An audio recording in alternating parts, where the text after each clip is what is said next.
ఇందాక మీరు బొటాక్స్ అన్నారు. అవును.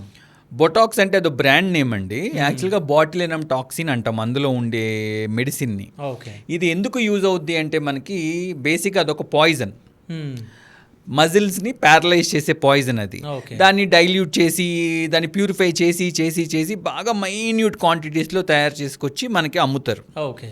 సో మనకు దొరికేది అది ప్రోడక్ట్ బయట. అది ఏం చేస్తామంటే ఇప్పుడు ఈ మజిల్ ఉందండి, సపోజ్ నేను ఫోర్ హెడ్ ఎక్కువ ఇలా మాట్లాడుతున్నప్పుడు ఎక్స్ప్రెషన్స్ పెడుతున్నాను అనుకోండి ఇట్లాగా, అది కొన్ని రోజులకి ఏమవుద్ది, జిమ్ చేస్తే మన కండలు పెరిగినట్టు ఈ మజిల్ కూడా స్ట్రాంగ్ అయిపోద్ది. స్ట్రాంగ్ అయిపోయి ఇలా కంట్రాక్ట్ అయిపోద్ది. సో మీకు ముడతలు కనిపిస్తూ ఉంటాయి మొహం మీద, ఏజింగ్ చేంజెస్ అయ్యి. నెక్స్ట్ కంటి దగ్గర కళ్ళలాగే చిట్లిచ్చి చూస్తూ ఉన్నారు అనుకోండి, ఈ పక్కన లైన్స్ ఫామ్ అయిపోతాయి, క్రోఫీట్ అంటాం. నెక్స్ట్ నెక్ కూడా బ్యాండ్స్ ఫామ్ అయిపోతూ ఉంటాయి. సో వీటికి ఏం చేస్తామంటే ఈ బొటాక్స్ ఇంజెక్షన్ ఇస్తే చక్కగా మజిల్ ప్యారలైజ్ అయ్యి నీట్గా సాఫ్ట్గా క్లీన్గా అయిపోద్ది ఫోర్ హెడ్, ఆ రింకిల్స్ లేకుండా. ఐ దగ్గర రింకిల్స్ కూడా నీట్గా రిలాక్స్ అయిపోతాయి సైడ్. సో దీన్ని బొటాక్స్ అంటాం. ఈ బొటాక్స్కి ఇచ్చే విధానంలో డిఫరెంట్ టైప్స్లో ఇస్తే ఏమవుతుందంటే హీరోయిన్స్కి చక్కగా ఇలా ఐబ్రో ఇలా ఉండి ఇలా పైకి వస్తుంది. అవును, ఇలా రెయిన్బో లాగా. అలా కొంచెం ఐబ్రో లిఫ్ట్ చేయటం ఇవన్నీ చేయొచ్చు బొటాక్స్తో. సో ఇది ఒక డిఫరెంట్ సబ్జెక్ట్. బొటాక్స్ అనేది ముడతల కోసం, ఫిల్లర్స్ అనేది ఫేస్ లిఫ్ట్ కోసం వాడతాం.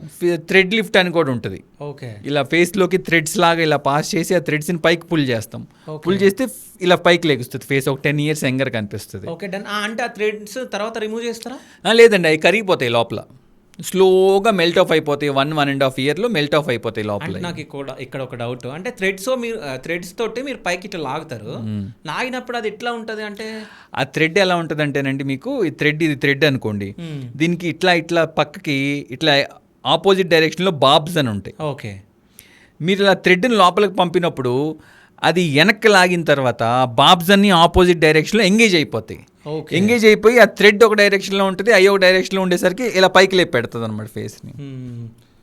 అంటే దీనివల్ల ఏం ప్రాబ్లం ఉండదా? సరిగ్గా చేసి అదే చెప్తున్నా కదండి, మీరు సరైన సర్జన్ని మీరు సెలెక్ట్ చేసుకుని సరైన ప్రొసీజర్ కోసం మీరు వెళ్తే, సర్జన్ని మీరు బలవంత పెట్టకుండా ఆయన ఎంతవరకు చేయగలరో అంతవరకు ఆయనతో చేయించుకుంటే మీకు ఏమీ ప్రాబ్లం రాదండి.